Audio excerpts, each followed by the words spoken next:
everybody, it's Amir at DreamStream.tv. I'm excited today. Here at Philadelphia International Records, getting ready to go interview Kenneth Gamble, Rock and Roll Hall of Famer, 70 #1 hits, 175 gold and platinum albums. What we had was people, aspiring artists, aspiring producers, record execs, submit questions on DreamStream.tv, and we're gonna go up there and ask Kenneth Gamble. He's gonna answer them directly to the people who've asked him. So without further ado, we're gonna go up and check it out. This is behind the scenes footage we got going on right now. It's exciting for me to be here because I actually used to work here, and without Gamble and Huff and the experience that they provided me, DreamStream wouldn't be the place it is now. So this is just a little bit of history that they got going on. You know, Patti Labelle, Pendergrass, the OJs. They had me and Mrs. Jones, Billy Paul, McFadden and Whitehead, Ain't No Stopping Us Now. Tremendous legacy built here at Philly International. So I'm gonna go meet Kenneth Gamble now. Hey, Amir. How you doing, Mr. Gamble? How you doing, sir? Good to see you. Thanks for having us on, allowing us to come by and see you. I'm happy to be a part of it.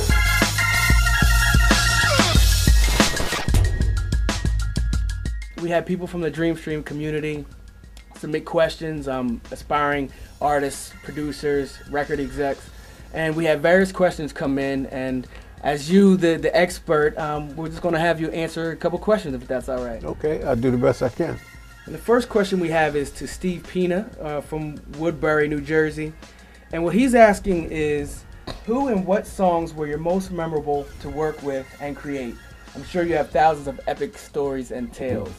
A song like For the Love of Money comes to my mind as being one of the more challenging productions that we've done. Second, a song we did with the OJs called Ship Ahoy.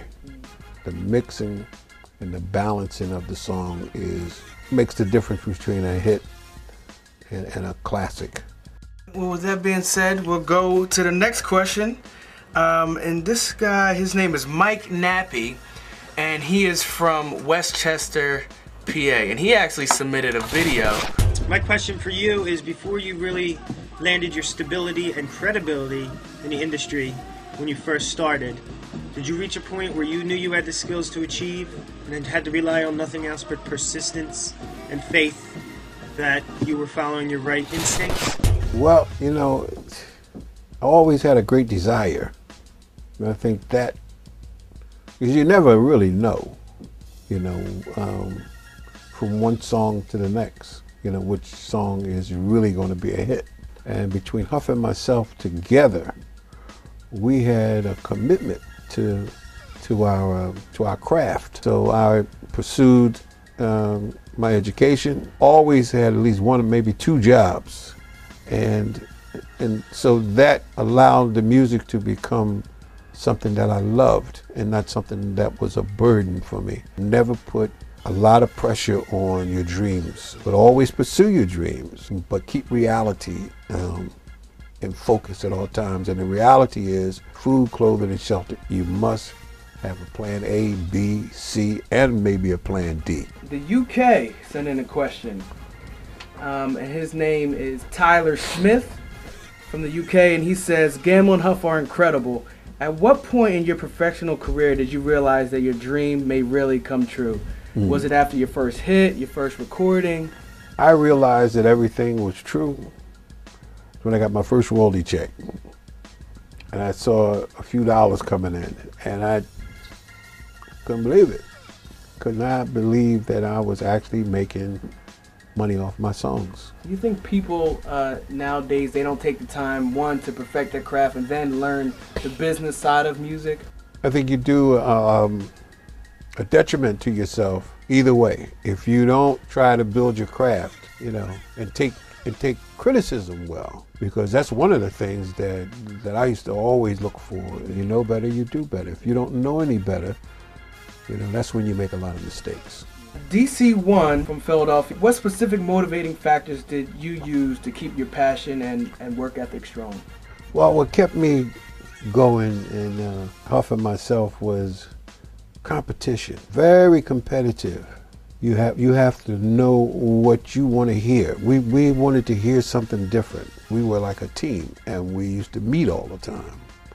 and we used to challenge each other. We got songs that's been around now for 30, 40 years because we communicated with each other and we were a team. It was an unbelievable thing, so that kept me going. That kept me going was the spirit of what we were doing.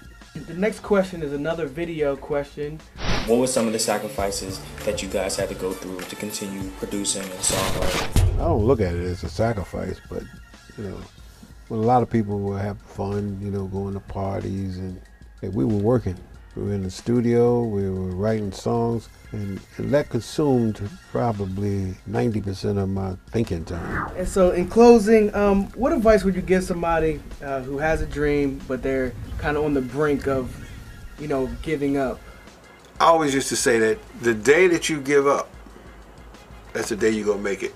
So you make the choice. I mean, what's it costing you to dream?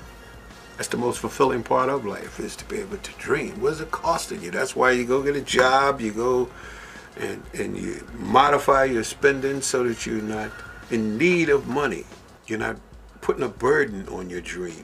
That it's fun, because that's what it was for me and Huff. It's like the song we wrote for Jerry Butler, Only the Strong Survive. You know, there's no excuses for anything. So my advice is to never give up, because the day you give up, that's the day you're going to make it. All right, so, you know, thank you for tuning in to Dream Stream. So thanks for having me on, Amir. All right, thank you, Mr. Gamble. Hi, this is Kenny Gamble, and you're watching DreamStream.tv.